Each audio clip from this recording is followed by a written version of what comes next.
rolling. We are back on the record at 11:12 a.m. Mr. Balwani, just to confirm, you didn't have any substantive conversations with the staff during the break, is that correct? That's correct. So like I said before the break, I'd like to ask you a few questions about Theranos' interactions with the FDA.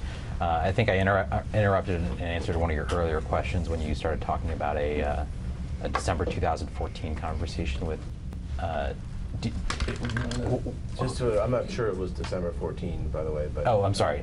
You mentioned a December conversation with. Do you remember when that conversation took place? Yeah, it may have been around December 2014 or November. It was towards the end of 2014. And that was not my conversation. It was Ms. Holmes. And did she update you about the conversation?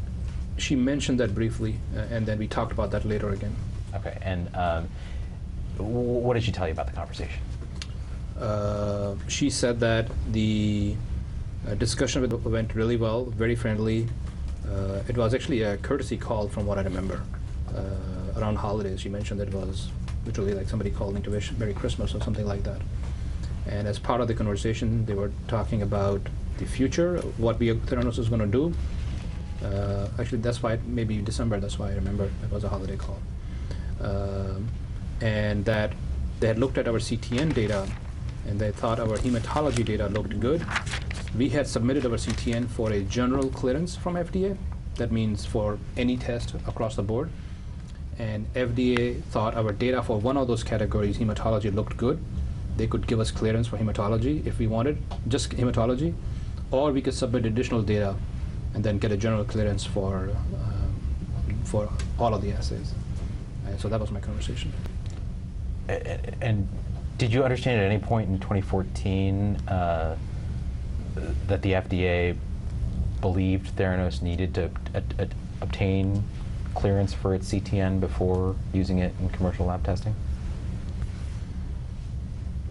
I mean, it was a dialogue we had with FDA in 2013 and 14 and 15, where we were updating them on how we were not distributing CTNs.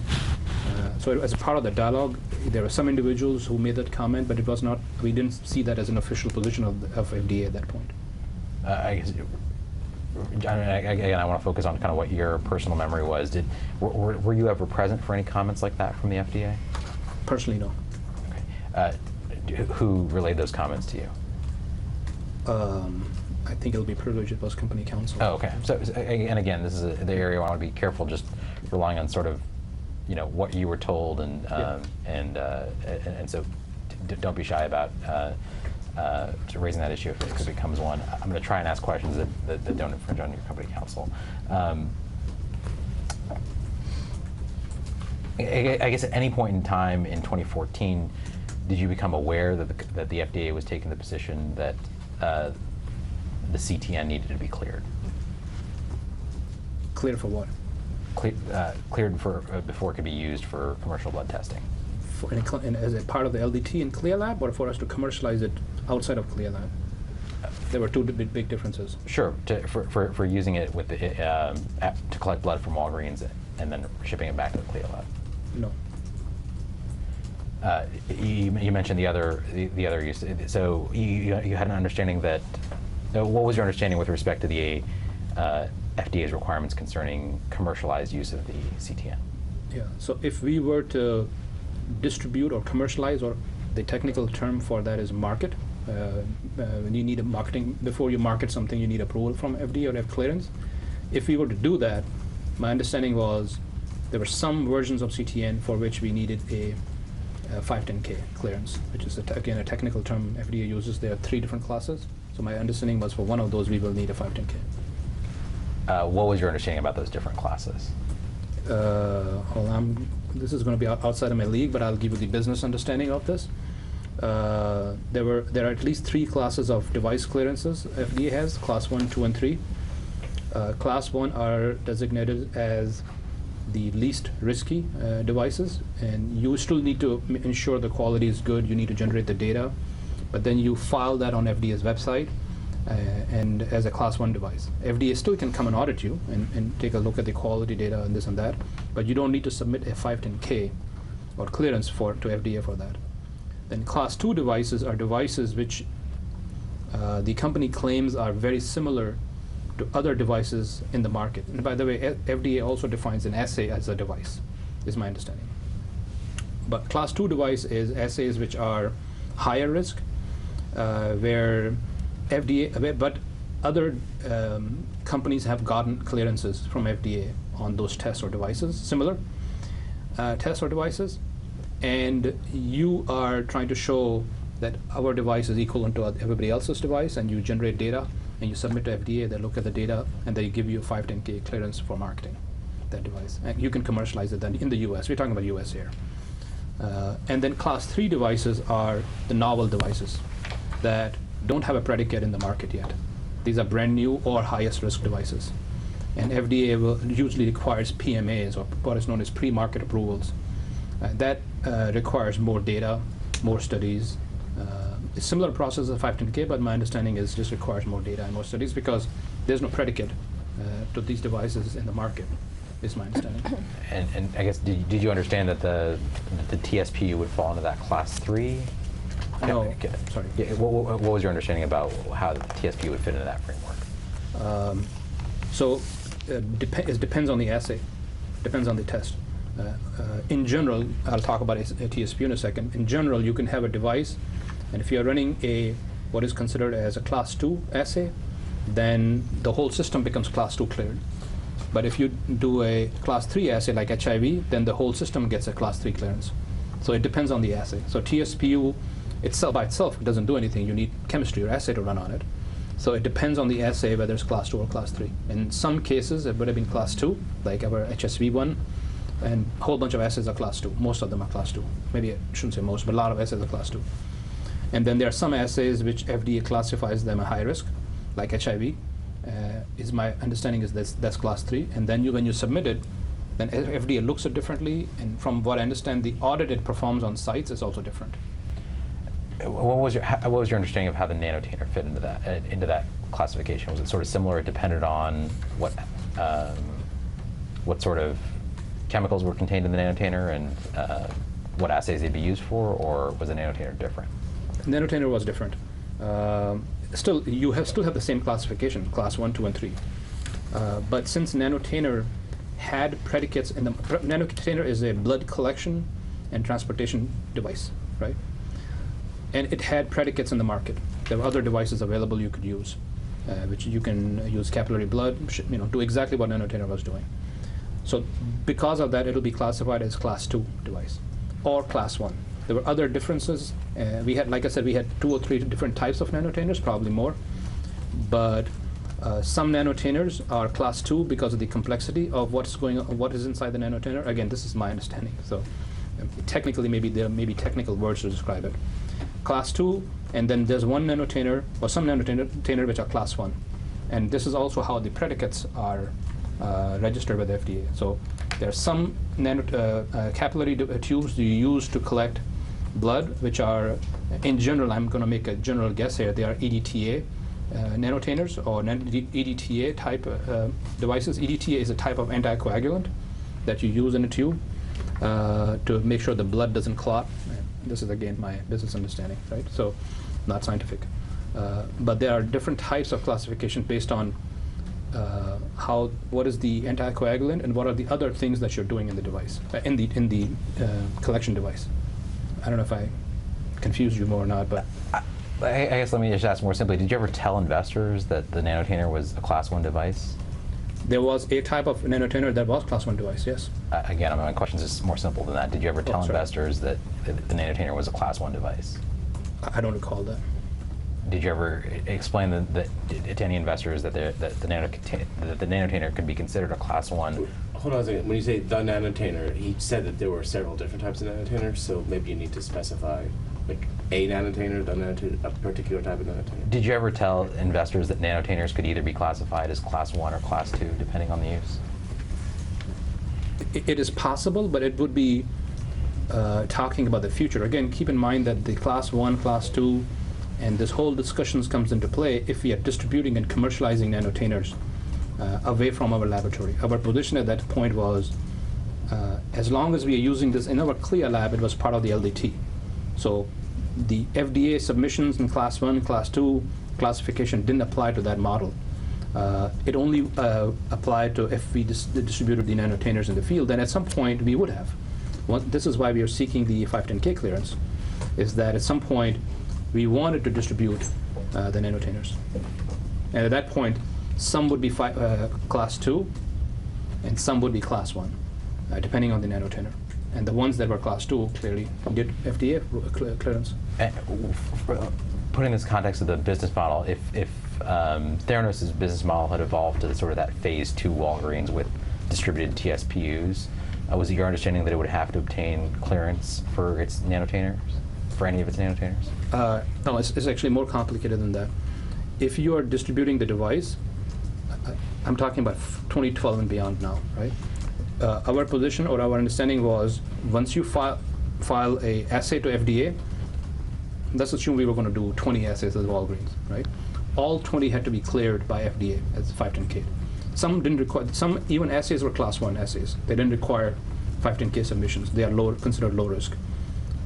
I think cholesterol may be one of those, but I'm guessing here. But there's some assays which you just generate data and you don't file with FDA, just like class 1 devices. So it depended on the assay, but let's assume we pick 20 assays. Let's assume they're all class 2 assays. When you submit those class 2 assays to FDA, we would have submitted our nanotainer as part of the submission, which is what we did with HSV1. And the entire system gets a clearance. So you get the TSPU cleared for that assay, you get the assay cleared, and then you get the CTN cleared. Okay. Again, I'm going to be careful not to inquire about what the substance of any advice from counsel was, but in analyzing what you should tell investors about, let me rephrase it, just with the caveat that I'm not asking what any advice was. Did you ever receive advice from counsel on what you should disclose to investors about Theranos' interactions with the FDA? Not specifically. Do you know if anyone else at Theranos did? I wouldn't know. Do you know whether Ms. Holmes received advice from counsel about what to disclose to investors about Theranos' interactions with the FDA? I wouldn't know. If it was something contrary to what I believe, we would have talked about it. I'm just simply asking you if you know whether she received any advice. I don't know. And I guess more broadly, did you ever receive any advice from counsel on what should be disclosed to investors in the C2 round? No, we didn't. You attended, oh, sorry, go ahead. Sorry, do you know if Ms. Holmes did? To the best of my knowledge, I don't know. Sorry, I don't know what would be the answer. Sorry. You attended meetings with the FDA, right? I attended few meetings in 2012 and 2013, but I was not participating because I didn't have the background back then. In most of those meetings, I went there to learn or what I thought was out of respect for FDA because we only had 1 or 2 people from our company going, and FDA had more. But even in 2014, I believe I would attend a meeting, one or two meetings. There was one meeting where Chris had visited us in Palo Alto. It was a great meeting, very positive, friendly, around Ebola. I attended that meeting. But in general, I was not, outside of those meetings, I was playing either no or little role in communications with the council and the strategy and what FDA letters that were coming back and forth. The dialogue, I was not part of that. Okay, so you don't recall any discussions during the meetings in 2013 and 2014 where FDA told you and others at Theranos that no matter the fact that Theranos was not distributing the CTNs or the TSPUs, that both of those devices needed to be cleared or approved by FDA? For what purpose? As clear LDT? No, for patient testing. Yeah, but patient testing is different when you're doing as an LDT versus you're distributing or putting a TSPU in the store. Do you recall any discussions with the FDA where FDA told you or others at Theranos that the TSPU and the CTNs were not LDTs and not lab-developed tests? When using in the CLIA lab contest, like I said, we had dialogue with FDA. Somebody may have commented it without understanding it, and our job was to share with them what we were actually doing because there was some miscommunication that was created initially when we engaged with FDA. But we also had communication from FDA, clearly written, that said, as long as we are using this in our lab, it is an LDT. I remember that. So that was a clear communication that we had with FDA. Who do you remember having that confusion about?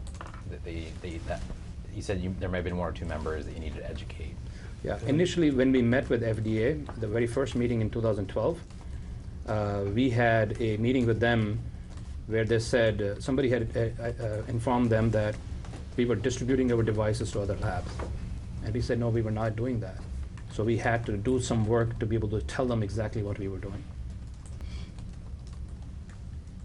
And you don't recall any discussions with the FDA where they told you that the TSPU and the CTNs needed to be approved or cleared by FDA before being used in patient testing? In the CLIA lab or when in the field, there's a big difference. When you are doing, I'll explain to you the difference. When you are using...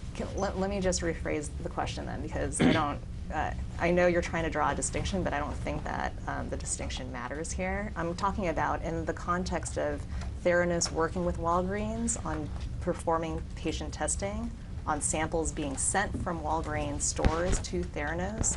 You were not aware that FDA told Theranos that the TSPU that was being used to perform that patient testing and the CTNs that were being used to collect the sample and send to Theranos lab, that those needed to be cleared and approved before use?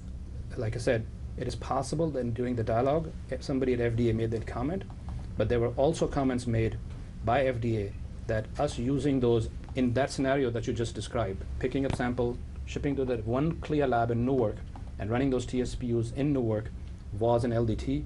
Now, FDA had enforcement discretion over that too, but that was also communicated. And that was the dialogue that we had back and forth with FDA on how FDA wanted us to pursue that.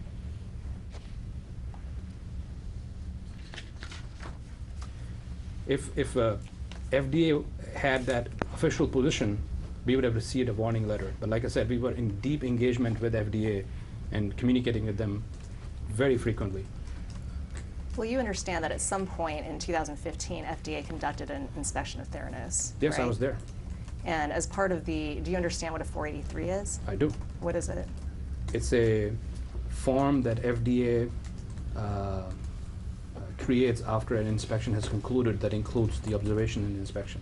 Okay. And are you aware that one of the observations on the 483 was that Theranos was using the CTNs without approval or clearance from the FDA? No, there was only one CTN, not all CTNs that were identified. There was one CTN, I mentioned that earlier already, that there was a lithium heparin CTN with a gel inside it that FDA said their position at that point was that that should require clearance and a 510K clearance. Okay, so did you know prior to 2015 that FDA had a position that LiHep, what is it, lithium heparin CTN needed clearance from the FDA before use in patient testing? We had, like I said, in dialogue, sometimes FDA made a comment, but also FDA knew that we were already using that as part of LDT. And we got a letter from FDA, a meeting notes in which FDA said, as long as samples are being shipped from Walgreens PSCs to Theranos Central Lab, FDA considered that as LDT and had enforcement discretion, but they recognized that as LDT and they didn't tell us to stop. So it was dialogue. Sometimes some people would make that statement, but at the same time, many other people that we were engaged with will make the opposite statement, that we were working with them in good faith. At any point, if the FDA wanted us to stop doing it, we would have stopped. And at some point, we did. So when Theranos stopped using the nanotainer, was that because of that FDA audit we were just talking about? Well, one nanotainer, one of the two, yes, because of the FDA audit. Because when we talked to FDA and we asked them, do you want us to stop using the nanotainers? And they said, it's your decision, you decide. And so we stopped one, but at the same time, now that we were making this transition to a fully FDA quality systems, it was also useful for us to stop and do a bunch of other operational details in the company. After the Wall Street Journal article came out, do you recall Ms. Holmes making a statement publicly that Theranos voluntarily stopped shipping its nanotainer? Technically, yes, that's correct. Why is that technically correct? Because when FDA wants you to stop something, you get a warning letter. And we didn't receive, FDA didn't ask us to stop. They issued a citation on 483 that this was their position.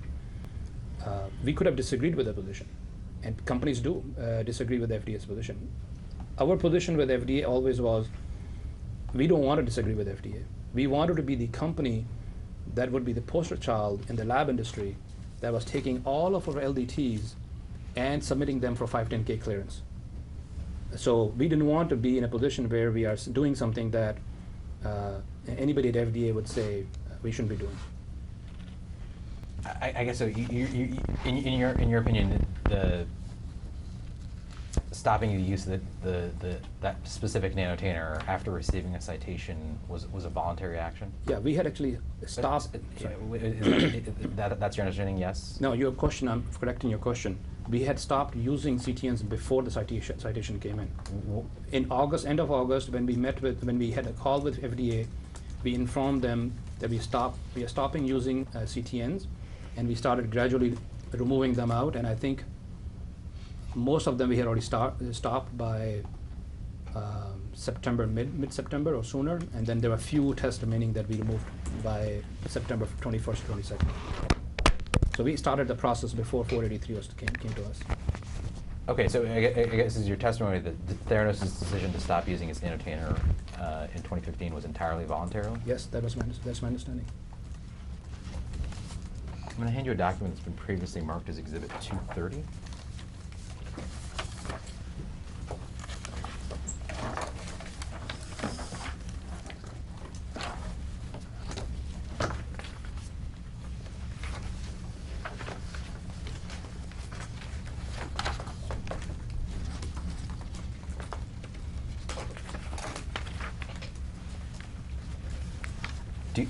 Do you recognize Exhibit 230? I'm not on it, but seems like a letter from someone at FDA to our counsel. Do you know if you reviewed this letter after it came in? I may have, I don't recall. If you turn to the third page, the page ending in date stamp TS0992590. Yes. And look at the first full paragraph. And let me know when you've had a chance to read that, and if there's a footnote that goes along with it.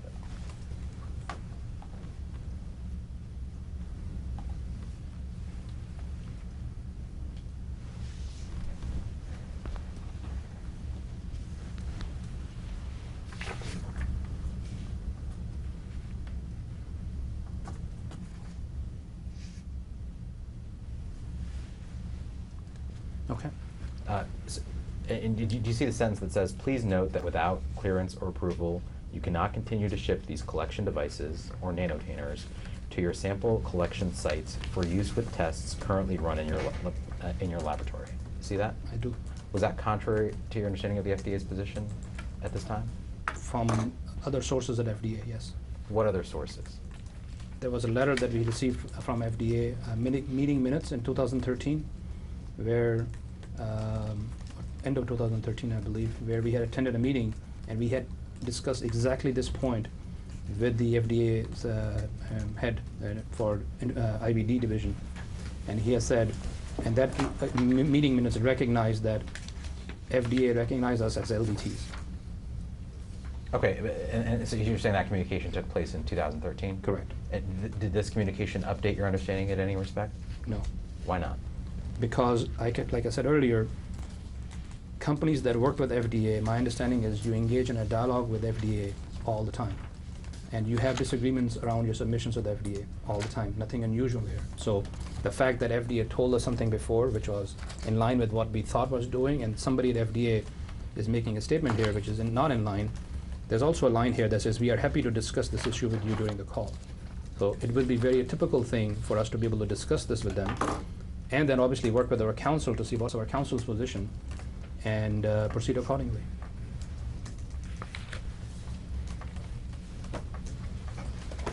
Are you going to ask them, Rule, about the second paragraph of the letter? You can ask any clarifications at the where it end. says it doesn't bind the FDA? So I'm happy to let you ask any clarification questions at the end. You can use any Well, I just exhibits. want to be complete testimony. Sure. Yeah, I'll actually- give you the opportunity. Okay, actually, that's a good point here. I mean, this actually. Sorry, there's no question pending. I think he's allowed to finish his answer if the record's misleading based on what you've asked. I think he was done with his question. If at the end of today you want to ask your additional questions, you can do so. But I would like to highlight that this point here clearly says here that it does not constitute an advisory opinion and does not bind or otherwise obligate the commit to the agency's views. So it's pretty clearly expressed here. Okay, did you, but do you recall reviewing that at the time? No, I don't. I also don't recall reviewing the rest of it, but Okay. it's here. Do you recall attending a meeting a few days after this letter was received by Theranos in which FDA told you again that Theranos should not be shipping these CTNs or using them for patient testing without clearance from the FDA? I don't recall, but if I see some documentation that may refresh my memory, I can comment.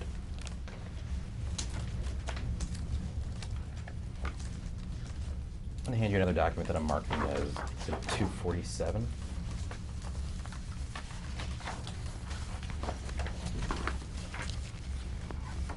For the record, Exhibit 247 is a document date stamp THPFM 0001145-643 through 1145647. We spoke a little yesterday about some of the Theranos' media strategy. Do you recall that conversation generally? Correct. Actually, if you don't mind, can I review this Sure, first real sure. quickly?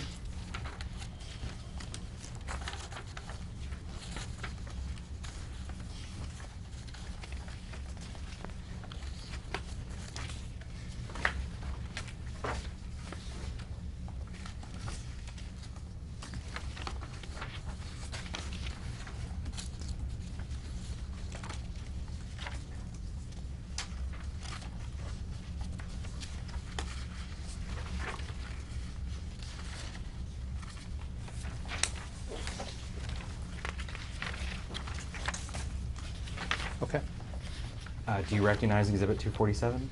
I do. What is it? It seems like an email communication between Ms. Holmes and a reporter or somebody at fortune.com, I assume a reporter, that she forwarded to me at the end. And does it generally appear from the conversation that the reporter is asking questions or asking for follow-up on specific topics and then receiving some responses from Ms. Holmes? I didn't read the whole thing, but it seems like a communication between them. I can read through it if you want me to. Well, why don't I don't want, you don't need to read the whole thing necessarily, but if you look at the page ending in THPFM 0001145-645, Okay. number 5. Let me know when you've had a chance to read that.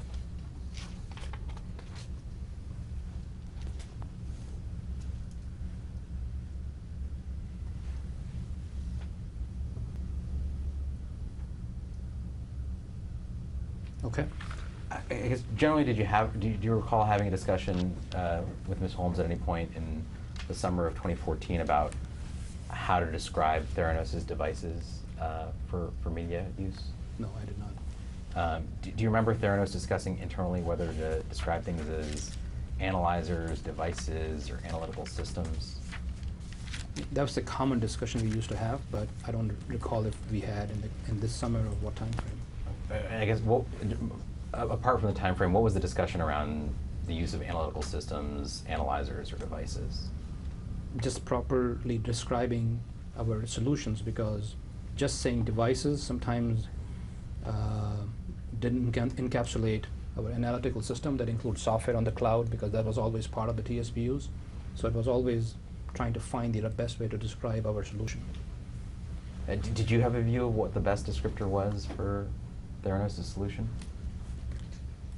No, honestly, I didn't. I mean, I like the word systems better because I'm a computer software guy, and I wanted to make sure that the software is part of whatever description we have, but I didn't have a strong opinion. At least I don't recall having one. If you look on the page ending in, do you understand his question here to relate to sort of how to approach that issue of describing the analyzer or the device? Some analyzer, some device that he saw. I don't know what he's referring to here. Okay. You see the response from Ms. Holmes at the bottom of 644, the paragraph that begins with respect to the device size below?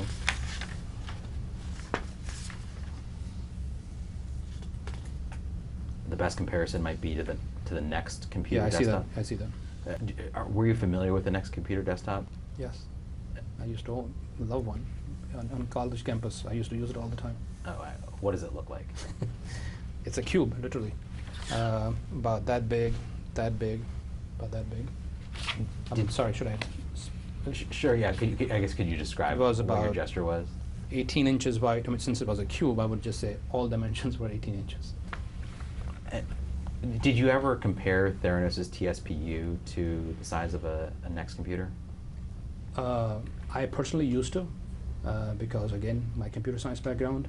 So internally, we used to talk about some devices we will have as small as the Apple Macintosh one day. So I used to use those examples often.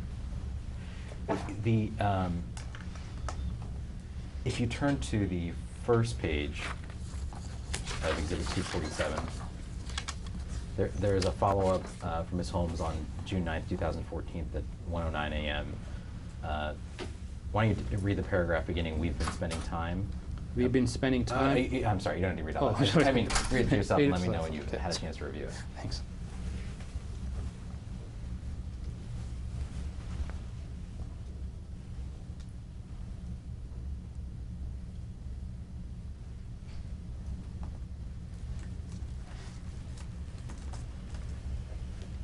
Okay. Do you see the sentence that begins, "The analytical systems we're scaling around are somewhat bigger than those dimensions, dash, analytical systems look like large desktop computers, dash, or analytical systems look much smaller than in conventional laboratories, or have a smaller space requirement than conventional laboratories, dash is fine, paren, and not inaccurate in follow-up to the below." I see that. What analytical systems was Theranos scaling around at that time? I mean, in our lab at that time, In your lab? we had, like I said, the modified systems. We had our TSPUs. We had commercial devices. So in other words, and was Theranos scaling in any other way other than the lab at the time? We were making a lot of progresses on 4.x, our 4x system, and our plan in the long term was to scale around 4x's. So that could be part of the discussion here. Okay. At some point in time, Theranos was considering opening a lab in Pennsylvania, right? Correct. And as you mentioned, there were immediate plans on opening a lab in Arizona at this time, right? Correct. And the lab in Arizona was going to be a moderate complexity lab, correct? That's correct. What about the one in Pennsylvania? Initially, I would say they were both planned to be moderate complexity. And what was the time frame for having them grow to be high complexity? It depended on our FDA clearances, and you know, I don't know what other parameters we were looking at, but it would have primarily depended on FDA clearances. And nothing about device capability would limit the ability to scale to a high complexity lab? No, nothing. I mean, this depends on the assay. It's not a device capability issue. Okay, so in other words, in your mind, was the 4X sort of ready for larger deployment in the summer of 2014? For what? Depended on which assay. If, for example, we were talking about HSV1, which we had already submitted to FDA, probably. I don't recall what it was ready, but it really depended on the assay. I guess in the summer of 2014, was the 4X ready to scale on sort of the majority of assays that Theranos offered in its retail lab setting? I think that's a very complicated question. The reason is define scale, because the device has a lot of dimensions in terms of volume size, speed, runtime, uptime, whether you have to service it every month or every 3 months. So I think scale has to be more clearly defined before one can say, yes, we were ready to scale as a blanket statement. Was Theranos' 4X series device, let me rephrase that, were any Theranos 4X series TSPUs validated for use in the CLIA lab setting in the summer of 2014? I don't think so, no. Were there any plans when opening that Phoenix or Pennsylvania lab to place 4X series there as part of opening those labs? not as initially as part of opening, but as we, like I said earlier, as we got FDA clearances, there were some tests we probably would have launched sooner than later in those labs using your TSPUs at that point. Did you ever have a discussion with Ms. Holmes about the information she was sharing with this article? You know, I don't recall. I'm not on this email. The Next Cube idea could have only come from me, my guess, because I was the Next Cube fanboy, and I still love the machine. So I may have talked to her, not necessarily in this time frame, but before, because I used to talk about that, but I don't recall specifically this conversation. Did you review the Fortune article after it came out? I think I read a few pieces of it, but not the entire article. You don't think you read the whole thing after it came out? No, I didn't. I mean, again, I may have read more than a few pieces, but I don't recall reading the entire thing. And because I didn't recall, later on when somebody was asking me questions, again, at council, I didn't recall what was in the article. Okay, and again, I just want to emphasize, I'm not trying to inquire about your conversation with council, but I'm going to hand another document to you. You Sure. can put 247 to the side. I'm handing you what I'll mark as Exhibit 248. Thank you.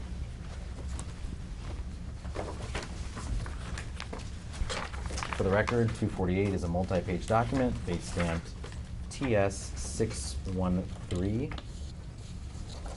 through TS621. And I'll represent that this was produced to the SEC as materials that were included. Okay. Do you recognize Exhibit 248? Yes. What is it?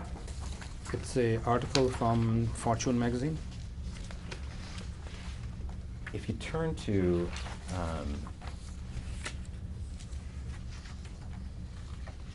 page 4. Page. So I guess it'd be page ending in 616. Okay. So it's your testimony that you don't remember reviewing this article in its entirety, is that right? Correct. You're right, yeah. I want to turn to the second column there, so the column on the right. Yes. The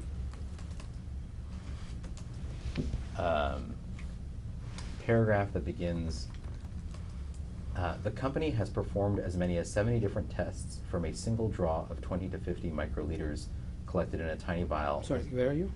Okay, I see that, yeah. Fourth paragraph down? Yes, got it. Collected in a tiny vial the size of an electric fuse, which Holmes has dubbed a nanotainer. Do you see that?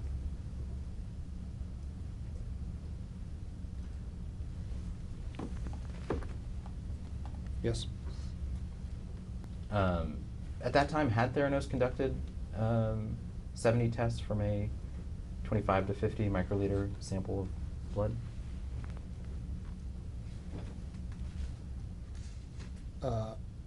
Sorry, what was your question again? I was reading this.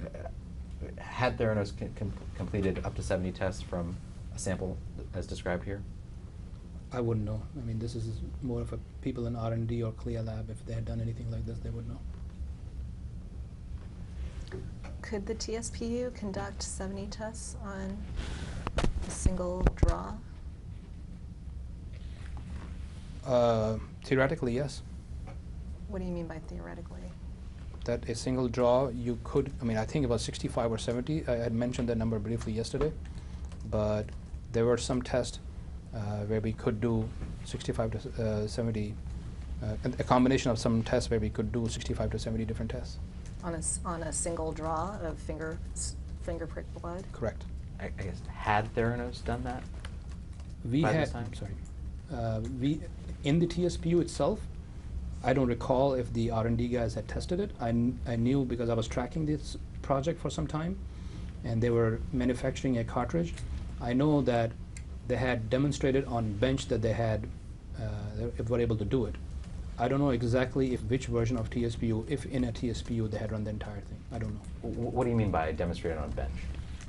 So, when you develop assays, you develop them on the bench first, which is a clinical lab R&D space. But these are your assays, so you're developing your own assays. This is my understanding again of Chem Lab. You develop the assays and you demonstrate that you can reach a certain level of sensitivity from a certain amount of blood. And we had a panel of tests where we demonstrated that given, I think it was very small fraction of a microliter of a blood, we can do a large number of tests each. If you put all of that together, the total amount of sample needed was less. I think it was 100 microliters or less. I guess, is that sentence a true, was that sentence a true statement as of June 2014? Which statement? The statement that the company has performed as many as 70 different tests from a single draw of 25 to 50 microliters collected in a tiny vial the size of an electric fuse, which Holmes has dubbed a nanotainer. Like I said, I think I answered that earlier, that I wouldn't know because the R&D guys were doing a lot of different tests that I didn't necessarily know about. So it's possible that did that, but I just didn't know. You don't know yes or no, is that? Correct. What about the, if you look up at the second paragraph on the same column, the sentence begins, it currently offers more than 200 and is ramping up to offer more than 1,000 of the most commonly ordered blood diagnostic tests, all without the need for a syringe. Do you see that? I do. Was that a true statement in June of 2014? My understanding is yes. Can you explain why? Yeah. At this point, we had, I think, 200 assays on our menu. And back in 2010 or 2011, we actually had a menu of 1,000 tests. And we were sending out a large number of them to a reference laboratory, but we wanted to be one-stop shop so that if a customer comes, we don't have to turn anybody away. And this is a discussion that we were having internally. Should we reintroduce that full menu, or should we keep our menu limited to 200? So this is what that is pointing out. And all of them, we never used a syringe in our patient service centers, at least to the best of my knowledge, because we were against it. I guess, so in other words, the 200 here in your mind includes venipuncture and finger stick. Yeah, that was the full menu. And it may not be 200. I think it was about 180, 190, and then it amped up to about 200, but I think the number is about right.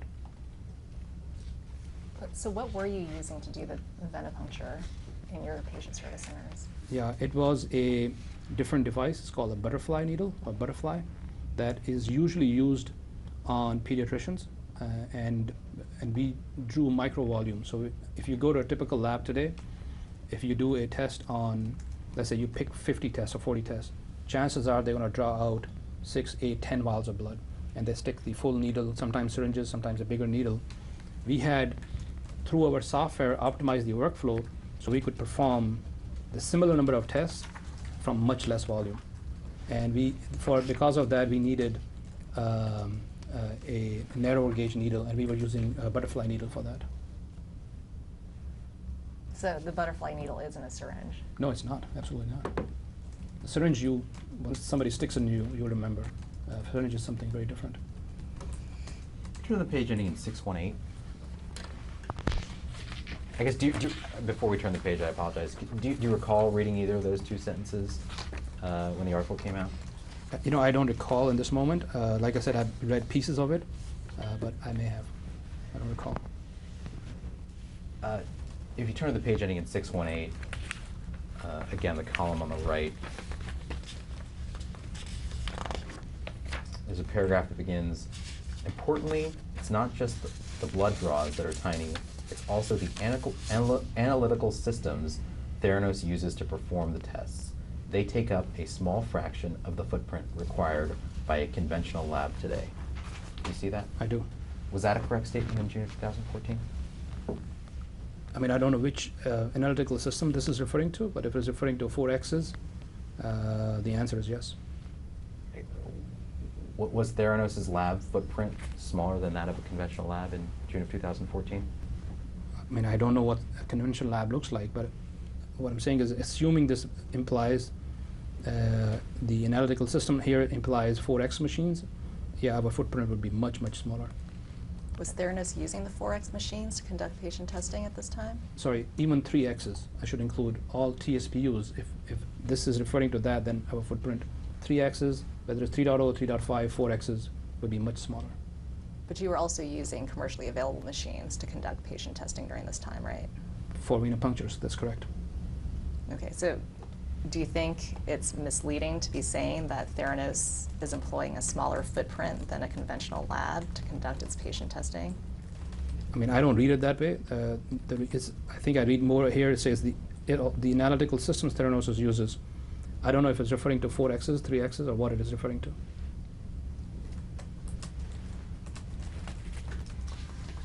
Turn to the page, the next page, ending in TS 619. Column on the left, there's a paragraph that begins, Theranos, which does not buy any analyzers from third parties, is therefore in a unique position. Do you see that statement? Where are you again? On the left column, about the third full paragraph down. Yes, I do.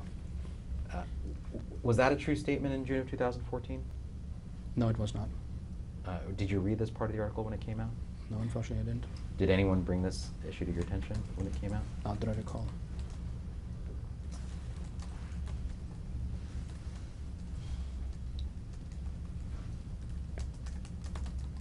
Did you ever at any point in time, did you ever discuss this line with Elizabeth Holmes? No, I mean, I don't think anybody brought it to my attention, but I don't recall discussing it either. Do you know if the Fortune article was shared with prospective investors? I think in some meetings, some investors had expressed interest in learning about the company and what the media was saying, especially some people who actually owned media properties or were in media. So they said, send us what has been out there. And we said, okay, we'll put a compilation together and we'll send it to you. Did you ever send the Fortune article to any prospective investors? I mean, I think my answer would be same. If I did, I probably didn't go and find it and send the link. Probably if I did send it to somebody, then somebody else sent it to me and I just attached it and sent it out. Do you know if anyone at Theranos raised concerns internally about the accuracy of the Fortune article when it came out? I don't recall. I don't recall.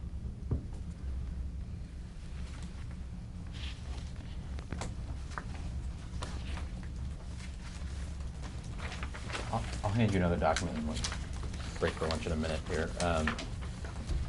I'm marking as Exhibit 249, a document date stamp THPFM 0000833200.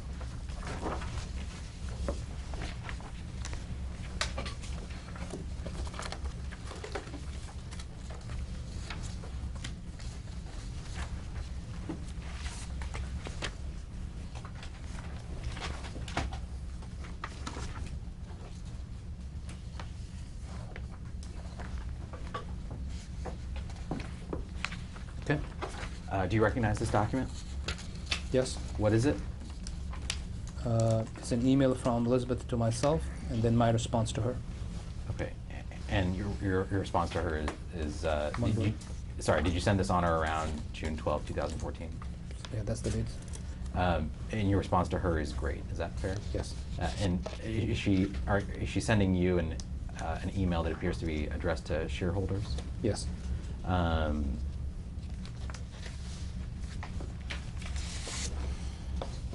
Why did you have a reaction that this was great at the time? Well, I don't think I necessarily read it and evaluated on a scale. It was more of a colloquial comment saying, that looks good, great. I didn't have any comments, basically. Seeing the inaccuracy that you mentioned about the use of manufacturing its own analyzers, do you have any concerns with Ms. Holmes sharing this document with shareholders? No. Why not? I mean, I didn't read the article, so which is why I was commenting more on her note here, not necessarily the article. Are you talking about now? Yeah, sure. As he sits here today? Yeah, sitting here today, do you have any concerns with the article being shared with shareholders? No, I think the article was already. Could you repeat? I'm sorry.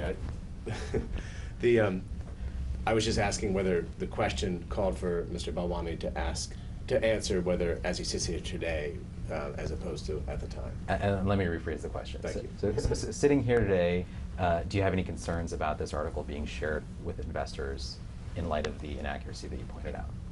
And I think my answer is the article was already in public. So, I don't know what else wants to say. I guess I don't understand that answer.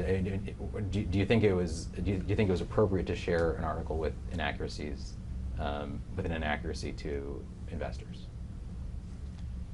I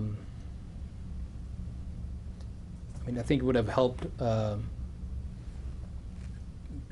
provide shed some light on this maybe, but I think she was just sharing something that was already published in the public, so I actually don't know the answer to that.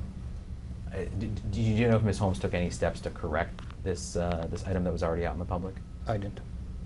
You never heard her talk about it? No. I spend close to zero time on media and PR. Very little time.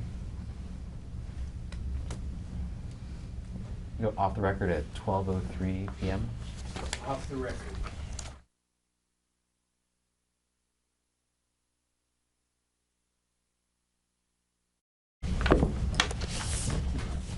Rolling. Back on the record at 12:56 p.m. Mr. Balwani, just to confirm you didn't have any substantive discussions with the staff during the break, is that correct? That's correct. We talked a little bit yesterday about your role with the company's financials. Do you recall that? Yes. Did you supervise the company's controller? No, I did not. Who did?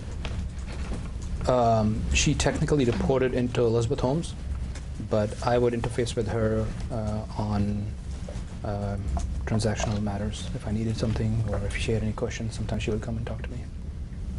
So I guess is the answer that she would ultimately report to Elizabeth Holmes? Well, she was, from a hierarchical perspective, she was reporting to her, but I think she was interfacing with both of us based on what was needed. And of course, anytime I needed something from her, I would just reach out to her directly. Okay, and what are the kinds of things that you would, and are we talking about? Yes. What are the kinds of things that you would reach out for? I used to often ask her for a balance sheet statement if I needed it for any purpose. I also used to frequently ask her to send me I think what ultimately became known as monthly cash report. So she would send that to me.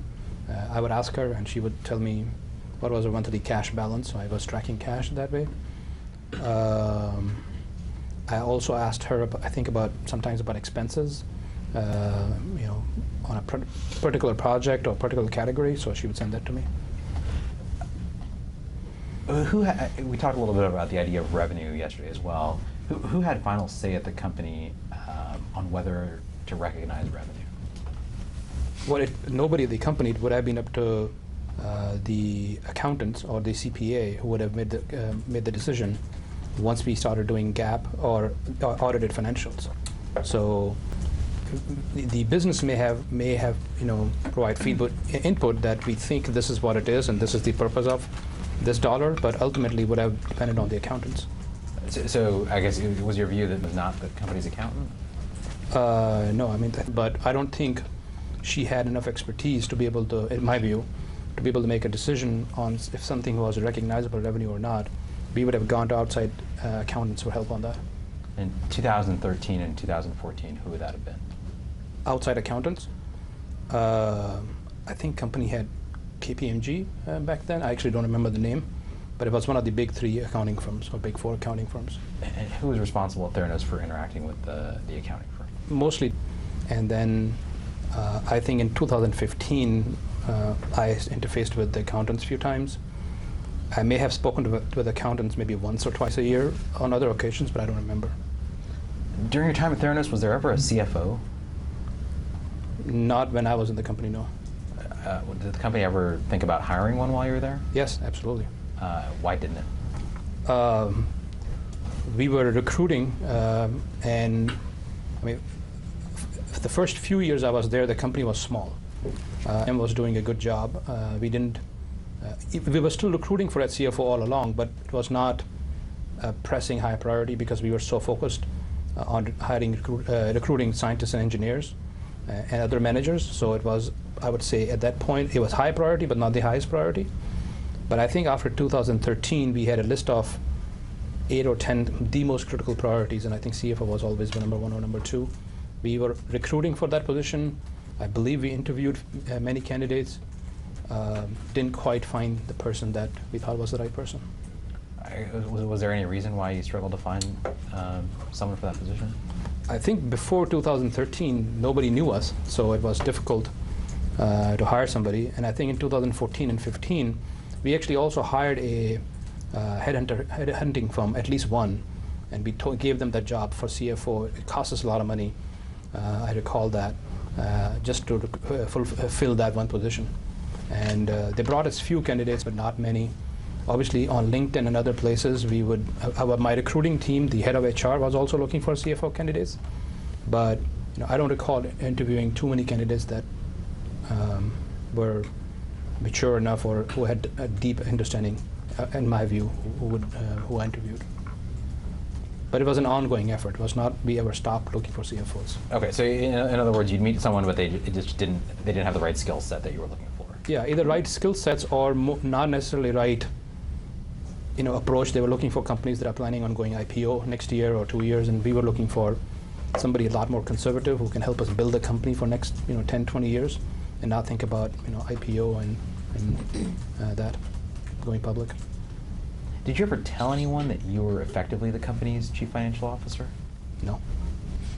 Did you ever hear Elizabeth Holmes describe you that way to other people? No, she may have joked it that he's doing the modeling, so he has the numbers, but I don't think anybody would have described me seriously as a chief financial officer for the company. Do you ever remember her joking about you being the CFO? She used to say he's the numbers guy in the company. I don't know if she used chief financial officer or not, but she used to point and joke that he's wearing multiple hats. He's also the head lead programmer and other things in the company, and as part of that, he also maintains the numbers, the model. By numbers, you understood that to mean the financial model, yeah. Who's responsible for reviewing and authorizing the company's tax returns? That was in her domain. She would come up with the final reports that she was going to file, and she may have presented those to either me or Elizabeth, and one of us may have signed it. I don't recall signing those, but it's possible she presented those to me and I signed those. Yeah, if you did sign them, would those be some documents that you would have reviewed before signing them? Not necessarily. I would just rely on, she said, these are the tax returns, and I would probably scan them, look at them, but then I would sign and give it to her. Was your expectation that the company was providing accurate information on its tax returns? Absolutely. Do you know if the company reported taxes on a cash or accrual basis? I don't know. Do you know what the difference is? I believe so. I mean, high-level accounting. High level, what does it mean to you? Cash is when you report something on cash in, cash out basis, and accrual is more where you may have accrued, you may have accrued an expense but may not have paid for it yet, or an revenue that you have earned but you haven't received the cash for that yet. So you have accrued the revenue but you haven't received the cash for it yet.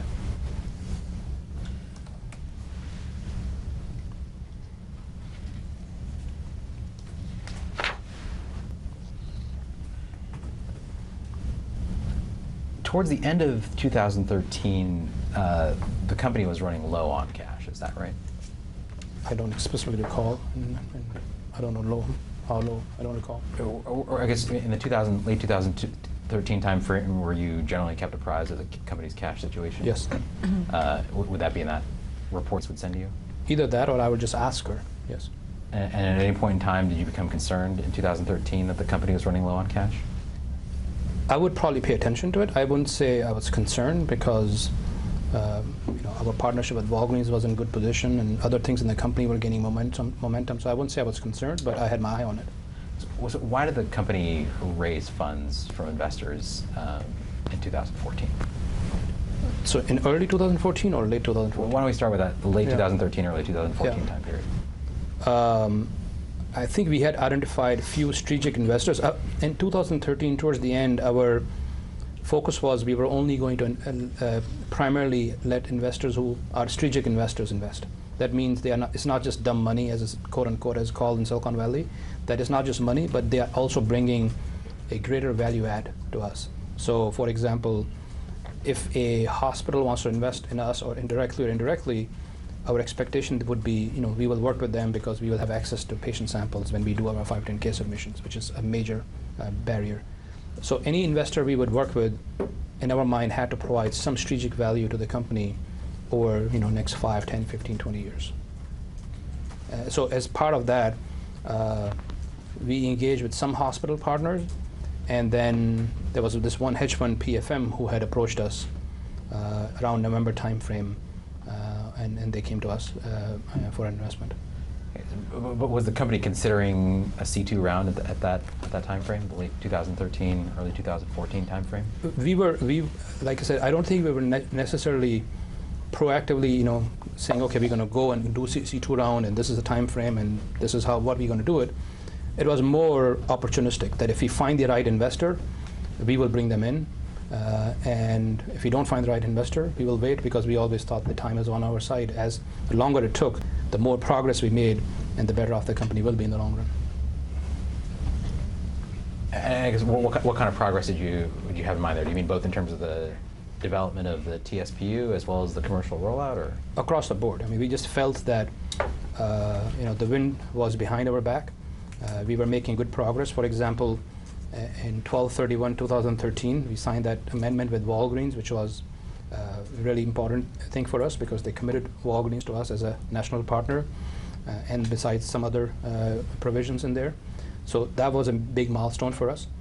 So that kind of progress. And obviously on technology side, the longer time we had, we knew our products will get better. On software side, now finally we were able to recruit more aggressively, so we were building our software team, and a year from January 2014, we would have a lot more software to show. With our vision that we could actually tell somebody to go to Walgreens with their iPhone app, and they can see the whole process working, rather than us just visually describing to them what it meant. So the more time passed, better we got, better our product got, and more we could show.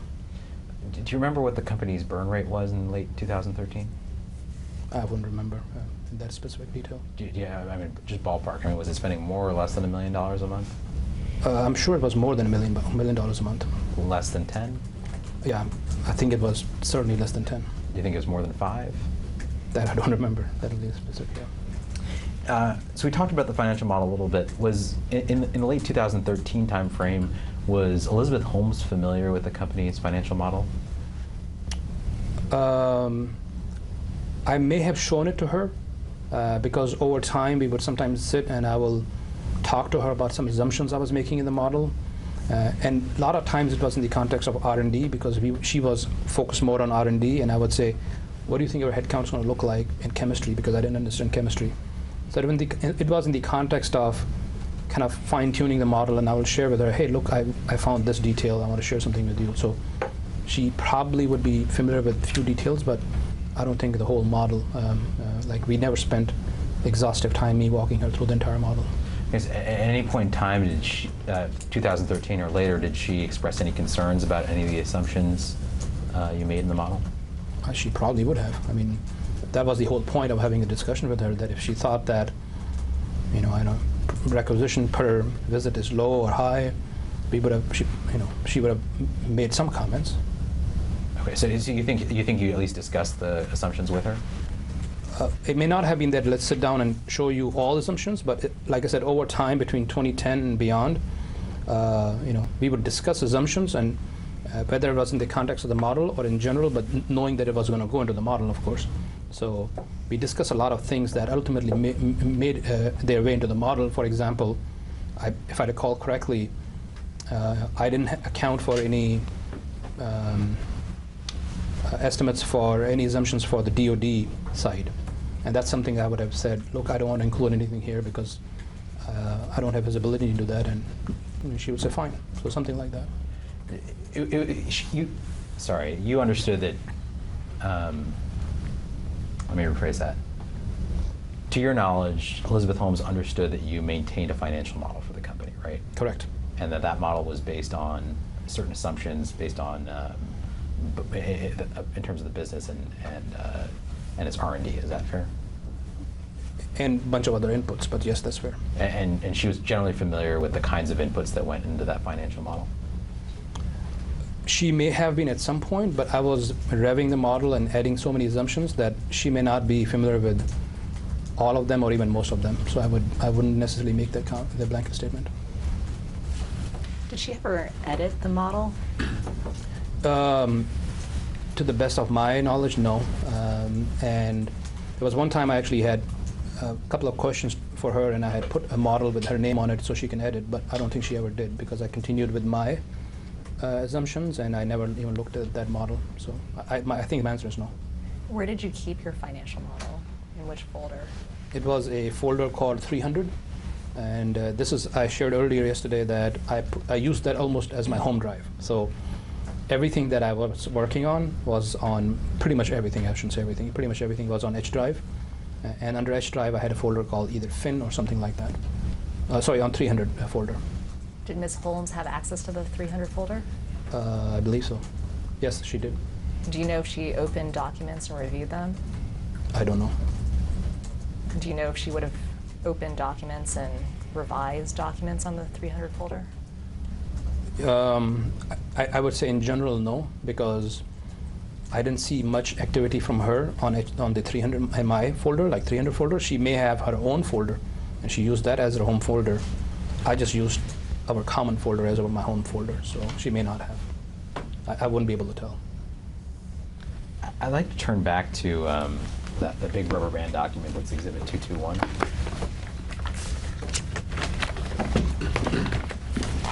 And if you could turn to the page ending 103 6263.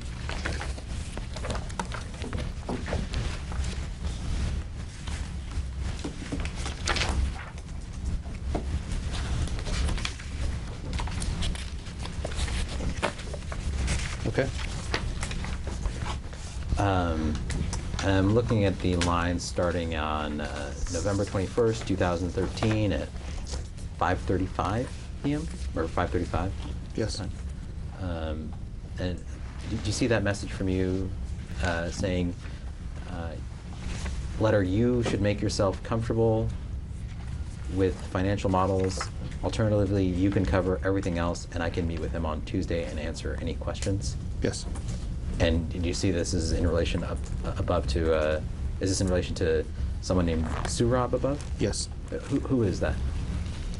He was a quant, a number cruncher for a investment firm based out of Hong Kong. Do you remember what that investment firm was? DST. Was DST a prospective investor in Theranos? They had shown interest in us. So I met with them, I think, once or twice, but I don't think our conversations really progressed much further. I guess, do you have any recollection of why you're asking Ms. Holmes to get comfortable with the financial models? Yes, because otherwise I would have to be in the meeting.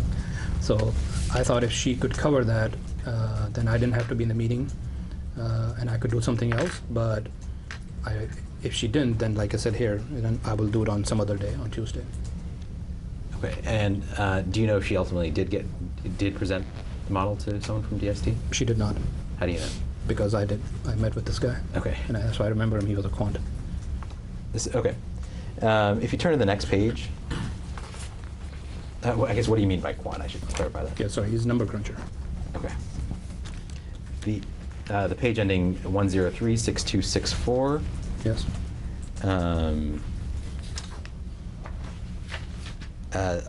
I'm looking at the still November 21st, 2013. Now this is at 17:27:58. See that? Sorry, again? 17:27:58 is the time. Yes. And the question from her is, does he need username and password for financial model? Yes. And then it looks like a couple lines down, you say, please close file. Yes. What are you asking here? She had probably had the file open, and I couldn't save it.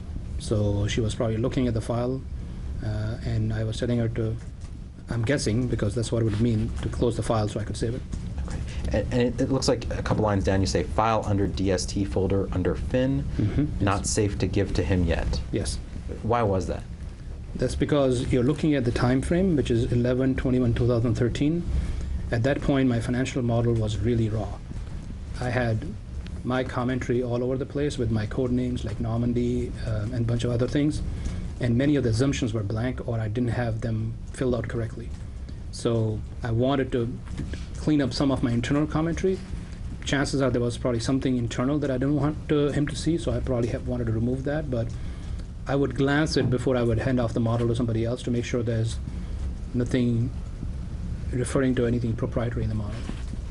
Okay, so in other words, you wanted to make sure that you weren't revealing any of those trade secrets in the financial model. That would be one, or it could be something else. Like I said, I had a lot of foolish comments, like killer software engineers and stuff like that, so I wanted to send a reasonably saner model.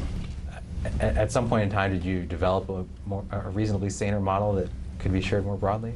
I think around end of 2014, when I had this consultant who helped me with this model from DST, not DST, from BDT, it started to look better, and I had removed a lot of that vocabulary from there. Mr. Balwani, you said end of 2014. Is that what you meant to say? Yes, towards 2014.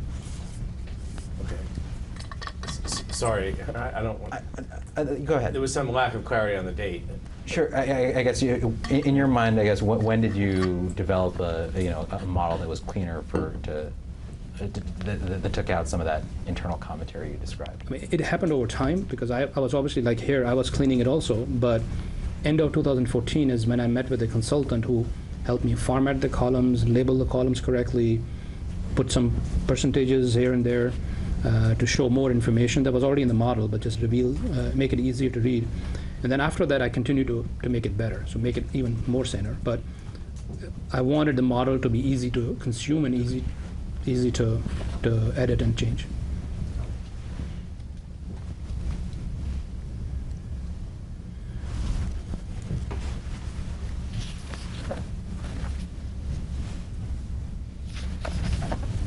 If you look at the next page, the page ending 1036265,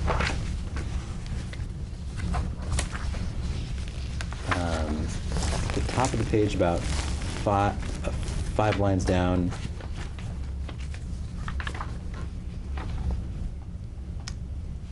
there's a message from Ms. Holmes that says, projects include BS and 2013 numbers. I guess it is okay.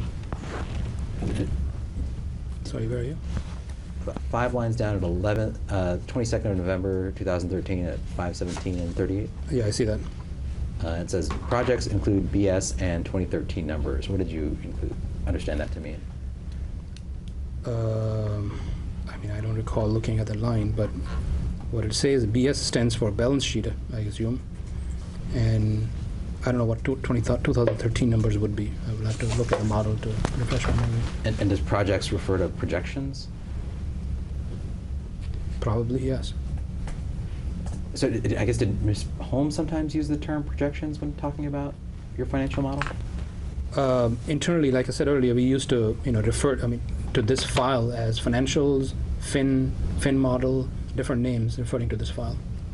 And she might have used projections as well for that file. In this case, seems like it. And it looks like she says, saw you took the 10M TPS out of Sequoia 2013 projects. Do you see that? Yes. What does that mean? I don't recall what it means. Do you know what TPS means? Yeah, TPS would be Theranos Pharmacy Shield. It was the acronym we used for, I think, some of the pharmaceutical work we did. So we had come up with an acronym to define the pharma projects and pharma contracts, and we used to call it TPS for some reason. The name was there before I came. Okay. So just so I understand, does TPS refer to the Theranos's pharmaceutical yes. services? That's what I think. Yeah. Okay. And it looks like so you understand this 10M? Do you understand that to be 10 million? Seems like it. Yes. To be in reference to the pharmaceutical services. Correct. In 2013, was I think again was Theranos receiving $10 million for pharmaceutical services? I don't know. I mean, like I said, this was a model, so I would have probably put some number or not. So I don't recall what it meant here. If I see the model, I'll be able to comment more accurately. Okay, I guess I do want to get to the model. I just want to get a sense of what you understood Ms. Holmes to understand about the model. I think she was commenting on something in the model. And was it your sense here that one of the lines she's commenting on is the pharmaceutical services line that's in that model? That's what seems like it, yes. And it looks like at one point she says, I guess if 25 is an issue, 35 would be too. And you respond, or look another way, if 25 is not good enough, then 35 won't be either. What does that mean? I wouldn't be able to guess from this general statement. I would, like I said, if I see the model, it may make more sense. Do you have any recollection of a discussion with Ms. Holmes about the model that was sent to Sequoia? I don't. Who is Sequoia? It's a venture capital firm that had shown interest in us. And did you consider them to be a potential strategic investor? At that point, yes. What about DFJ? They were an existing investor in us. Who is it? Draper Fisher Jurvetson. Did you share projections with Draper Fisher Jurvetson? You mean the model? The model. I don't recall. Why would you consider Sequoia as a strategic investor? Sequoia is a legendary Silicon Valley firm. I mean, it's not just any other firm. They have invested, I think, in some of the biggest marquee names in Silicon Valley. So they have incredible depth. They could have guided us like no other, very few VC firms. Did you see Theranos as a venture stage company in late 2013? We saw us as still a life sciences startup. I don't know what venture stage technically would mean, but you mean like something that would go to venture capital for money? I guess in your own mind, what in 2013, what did a venture stage firm mean to you? Well, I don't know, which is what the way we described ourselves was we are a startup. And even though, yes, it was 2013 and we had 200 people or something like that, but where we were in our life cycle, we looked at ourselves as a startup, and actually even 2015, I said we are a startup. So we used to look at us as a startup. I don't know about venture stage, I don't know what that means. Did you ever describe it as in your own mind, was Theranos a late stage or early stage startup? I don't know. I'm not familiar with the VC industry, and I haven't spent too much time there, so I wouldn't know how they categorize things. So I would like to guess. If you turn back one page to 1036264 of Exhibit 221. 264? 264, yeah, just one page back. Yes. Mm-hmm. So towards the middle of the page, November 21st, 2013 at 17:45 and 19 seconds, do you see there's a text message from Elizabeth to yourself, and she says, "Can I edit it? There are typos." Yes, I Is see she that. talking about editing the financial model? It seems like it, because if that's the conversation that we are still talking about, then the answer would be yes. Okay, and then she goes on to say, "Okay to open." Do you remember her editing the file at that time?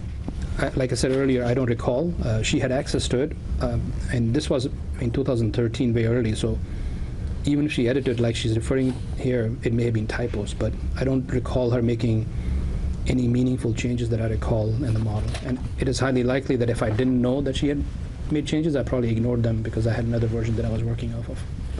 When you discuss the financial model with Ms. Holmes, how would you do it? I had probably the biggest screen anybody else had in the office. It was about 30-inch Mac terminal. And usually I would ask her to come over, and I would tilt the screen towards her, and I have it on my machine, and I will show it to her. Sometimes I would project in the conference room, but rare. Mostly it was on my screen. So you would talk over the assumptions with her, and if she had any input, would you make those changes? Yes. And generally, did she understand how the model flowed? That you would put in an assumption and it would run through the other different financial statements? Yeah, I mean, I think in our 2013, when the world was simpler, we spent a little bit more time, but after that, we got busier, so she spent less and less time. So I don't know how much she understood after that point. But in 2013, I did show her, here are the inputs. If I modify these, it reflects here, and that reflects here, and reflects here. So I walked her through, but I don't know if she spent any time on that or not. What was your saving convention for saving the files, these model files in your 300 folder? Did you name the file by the date that you were changing the file?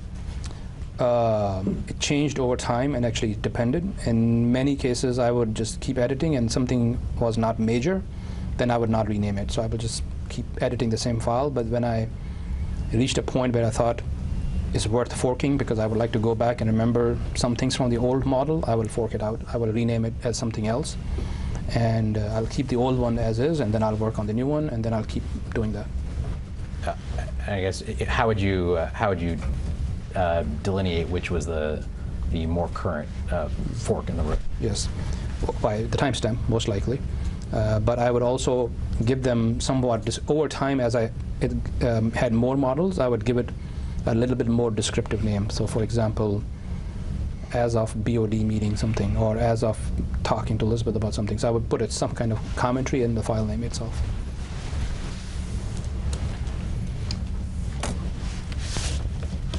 I'm going to hand you a document that I'll mark as Exhibit 250. You can put Exhibit 221 to the side for now.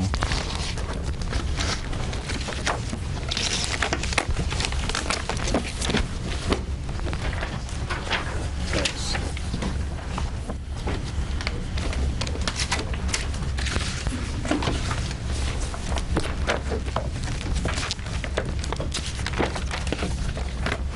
For the record, Exhibit 250 is a document date stamped TS 0400455 through TS 0400456. Let me know when you've had a chance to review it.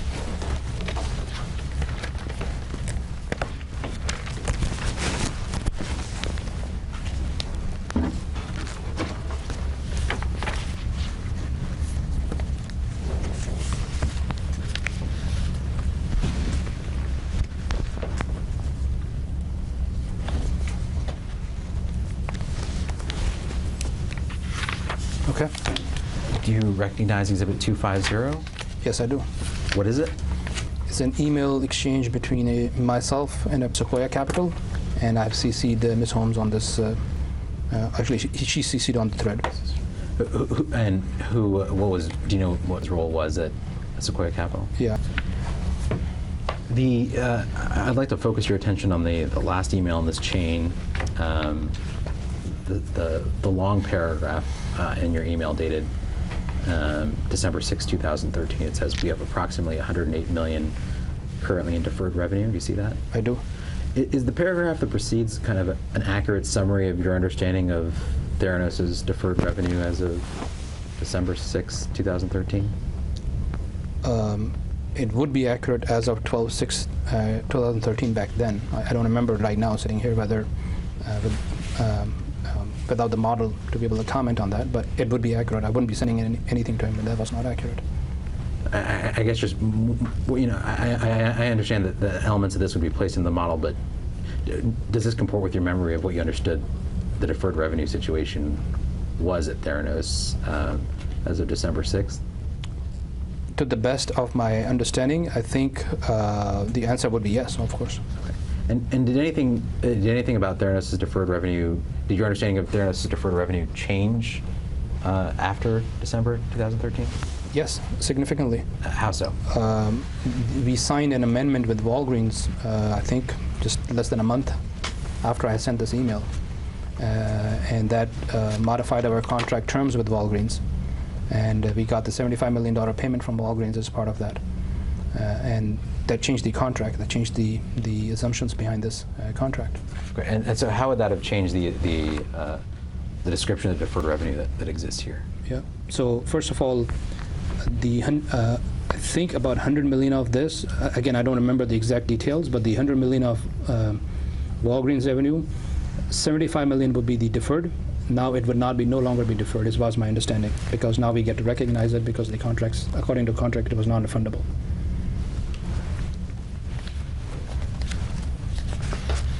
Okay, that's helpful. Thank you. You can put Exhibit 250 to the side.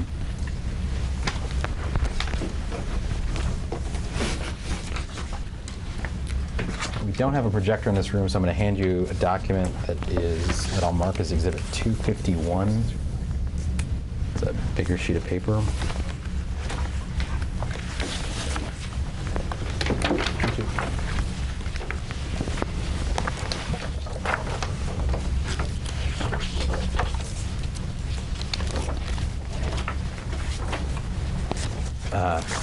For the record, Exhibit 251 is a native printout of an Excel document.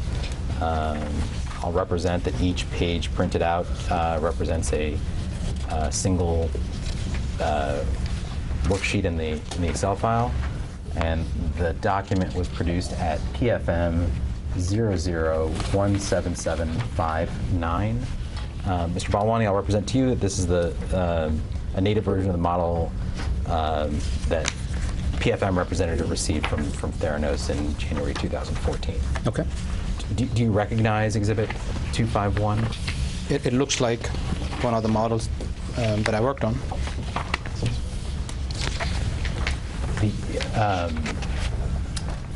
And I guess just stepping back, what is PFM?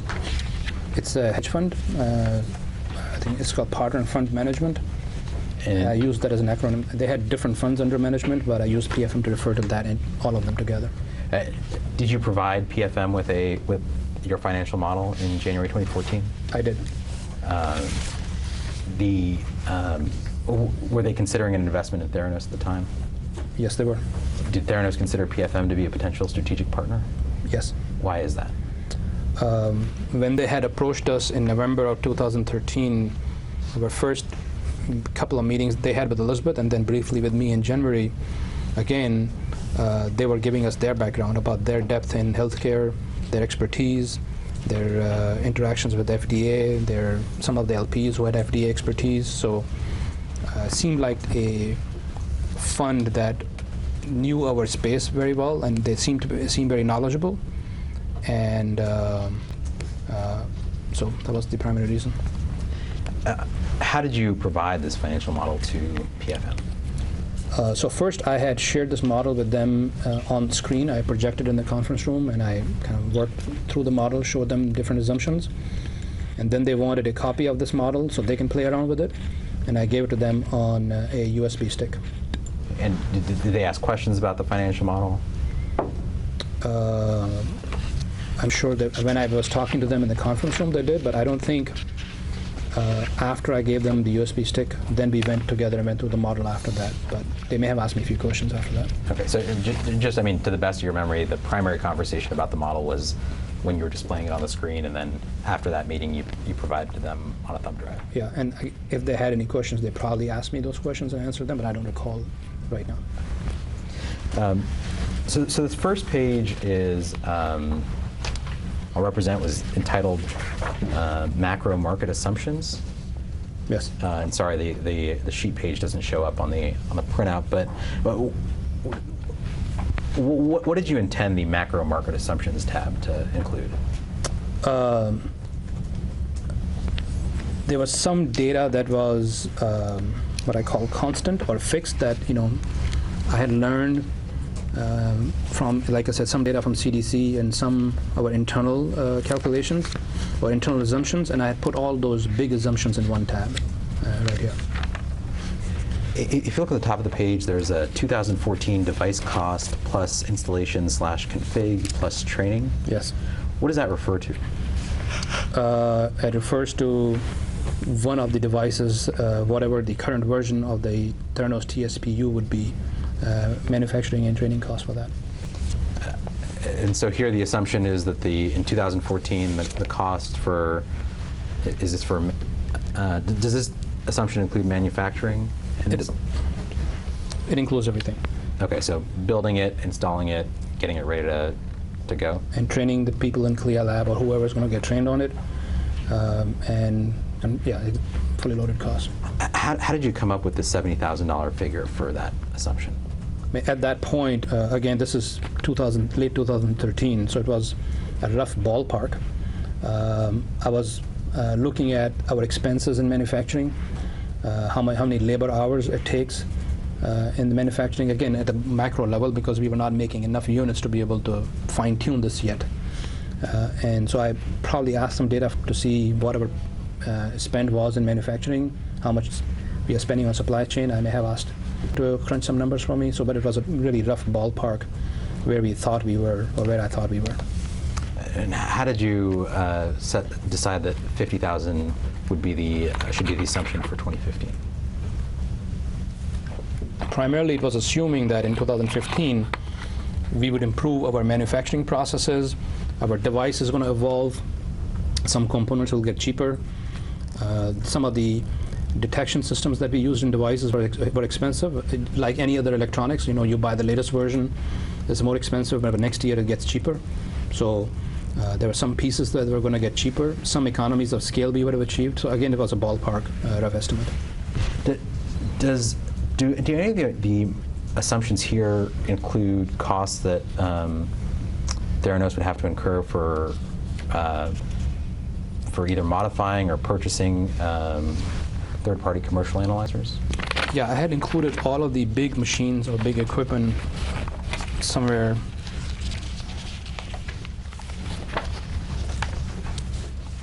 Here. So sorry, just for the record, your point, it's not paginated, so if you could just flip through and count the pages. This, yeah. Page, I think you're looking at page 4? Fourth page. Okay. Under CapEx, capital expenditure, lines of production. So in your view, lines of production meant costs related to third-party devices?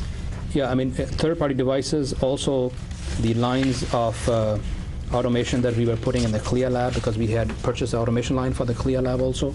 So all of the big capital equipment that we were going to spend money on was included here.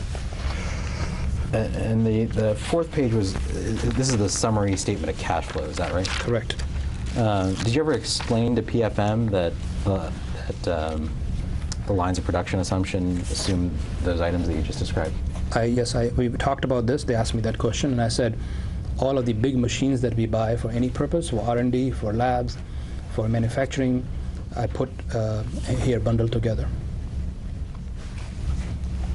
In other words, it was your understanding that PFM understood that Theranos purchased third-party commercial analyzers for CLIA lab use? Yes. Who was that conversation with?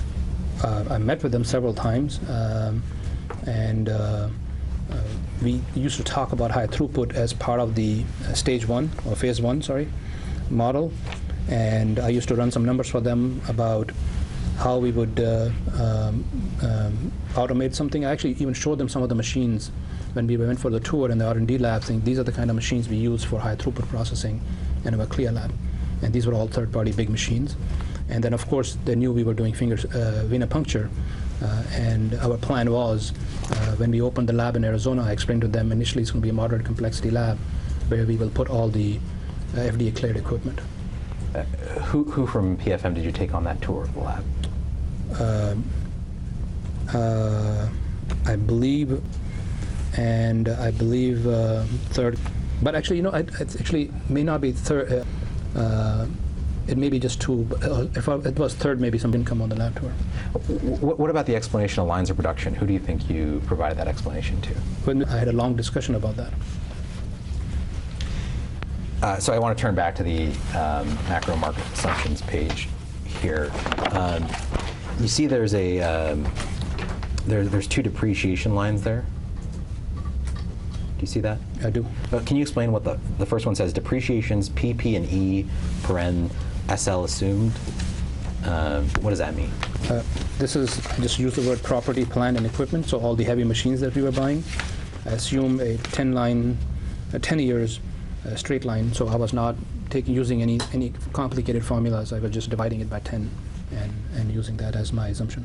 And what about device depreciation? What does that refer to? That, again, if I looked at the model, the formulas, I'll be able to confirm it, but I think it would refer to our own TSPUs, the 2 lines you see above.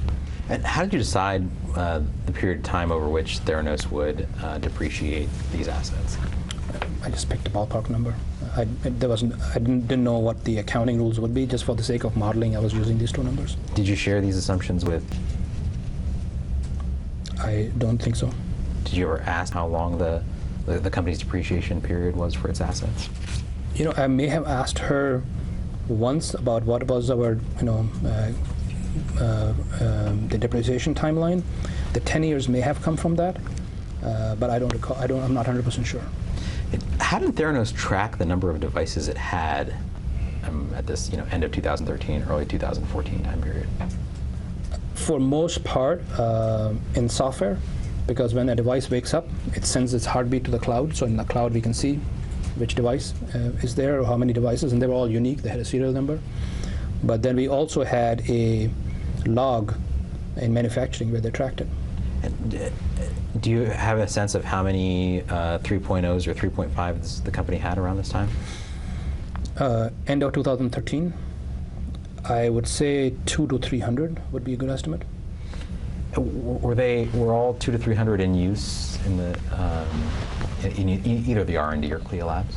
Yeah, I think I answered the question yesterday that they used to rotate because they are such small devices, they're so easy to move that they would be rotating between R&D, CLIA, manufacturing will be refurbishing them, servicing them, so they will keep rotating. I guess in that refurbishing and servicing process, would it ever be a company's practice to sort of use a machine for parts? Or to just break it down and... To break it down and say, this piece is still good, the rest of the machine's not working, let me use this piece in another device? I would say yes, but I'm not sure about that level of detail, but my common sense would say yes. But who at Theranos was responsible for overseeing the manufacturing process for TSPUs? It evolved over time. Obviously, when we were a small company, when I joined the company, there were, I think, 10 people in manufacturing, and there was a guy. But then, within 6 months after that, we had hired another guy, and he kind of grew into that role of managing not just the R&D, but also the production. So, and then ultimately, I believe in 2013, we hired a full-time VP of manufacturing. So, and then he basically took over the whole manufacturing. Who would those people report to? Reported to me. Also reported to me, I believe. I don't think reported to Elizabeth.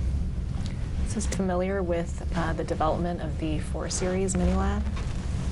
Not necessarily. He was more on manufacturing. He will only come at the tail end. Oh, I see. Okay, so who's involved in the R&D process of developing the TSPUs? There were a lot of people. It was, like I said yesterday, it was a very collaborative process. You will have software developers, electronic engineers, chemists, and obviously mechanical engineers. So there were a lot of teams working together.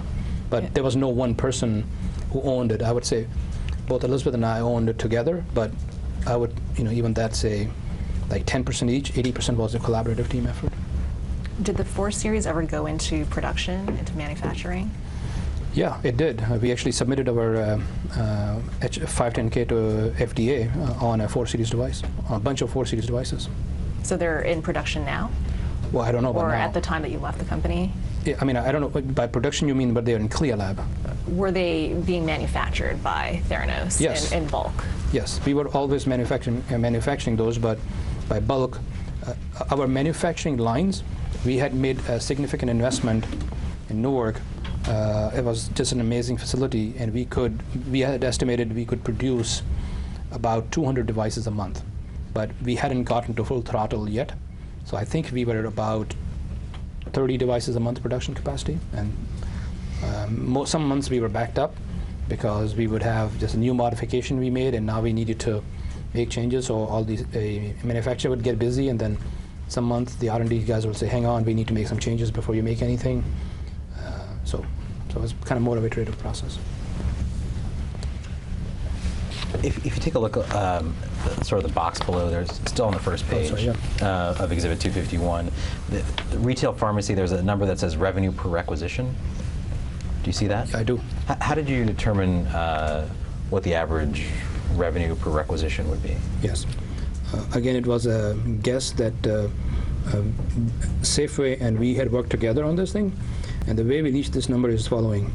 We had access to what other labs were charging Medicare, because Safeway had a lot of data on lab patients. And then we also, I think, over time acquired data from Medicare directly, because you can buy data from Medicare, anonymized, of course. And we looked at what is the average requisition that a Medicare patient has. And average requisition for Medicare patient was about, I don't know if it was mean or median, but average was about $80 or $65 to $85, just like it says here. And then Safeway and Theranos back then had decided that we wanted to be better and cheaper and all the other advantages, so we picked 50% of Medicare as the line that we will draw and say, okay, we will shoot for that. And the 50% of Medicare would have been about $40 to $45. And we went further. We used $35 to be conservative as the estimate. Did Theranos ever conduct any analysis to see if it could break even while charging, half this cost of Medicare for patient testing? Yes. Did that happen throughout 2013 and 2014? I don't think it happened in detail in 2013, but in 2014, I had generated many models. It was volume driven, of course. It's like a restaurant. If you have one patient coming, you don't make money, and if you have sufficient, you make money. So I had done an analysis, and I had looked at different assumptions again, and our revenue per requisition in reality ended up being higher than 35. In Arizona, I think we were getting about $44 or $45 over extended time. So obviously you can fine-tune those assumptions. And as we learn more about how much a phlebotomist is going to cost, what's the fully loaded cost of different things, at some point, I don't know if it was 2014 or 15, but I had created a very comprehensive model that had every single detail all the way to gas and car wash and other things. And did that include the cost for maintaining third-party analyzers and a centralized CLIA lab? Yeah, I mean, that was under a CLIA lab cost. So it's difficult to separate out cost of maintaining third-party analyzers, but it included a CLIA lab cost. That would include labor and everything else in CLIA lab, including reagents, of course. What was your break-even point? Like, how many tests did Theranos have to conduct in order to break even on its costs? I won't recall because it was changing over time. As we were investing in more in R&D, obviously the break-even point changes. But so I won't. I mean, I'll have to be specific at a time and point. But I think on average it was about 15 patients or 20 patients a day. Again, assuming certain volume. If you're only in one location, then 15 patients a day, you're losing money. You have to be in a whole bunch of locations to break even. I guess, did you have a sense in terms of number of stores Theranos would have to be in before it would likely have the opportunity to break even?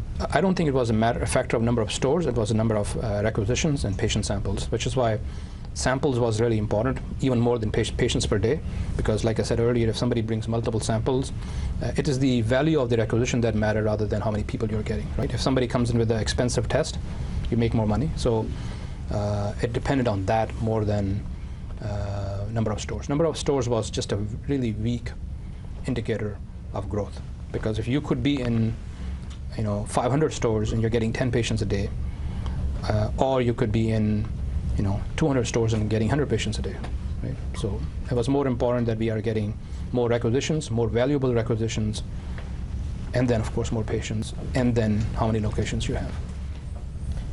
I guess, did you have this view in 2014 that number of stores was a weak indicator of growth? Yes, of course. It's evident from model. How so? Because if you just look at the assumptions. Oh, again, you're going ahead. I want to circle back to that point. Yeah, but, of course. So can I just clarify? So when you said 15 to 20 patients per day was the break even, is it patients or is it requisitions? Because you were making a distinction there. Yeah.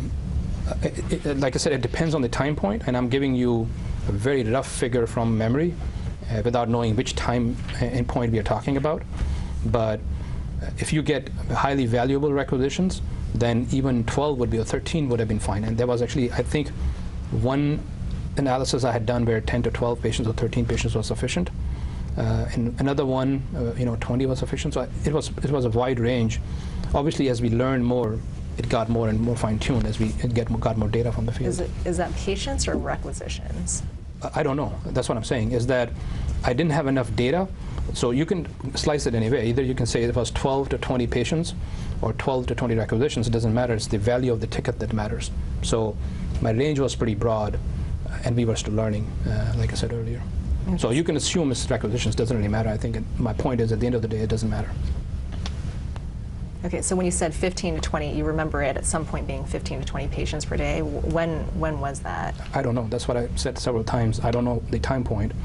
This number would have changed depending on how much were we were spending on R&D, whether we were going to spend more on R&D. You can also modulate those assumptions. If you assumed we are going to reduce the R&D burn, R&D expense, then the patients per day or requisitions per day goes down. So there were a lot of inputs that went into coming up with that pretty broad range, which is why it was not the most important thing that I focused on. I was more focused on the overall growth. We go off the record at 1:50. Off the record.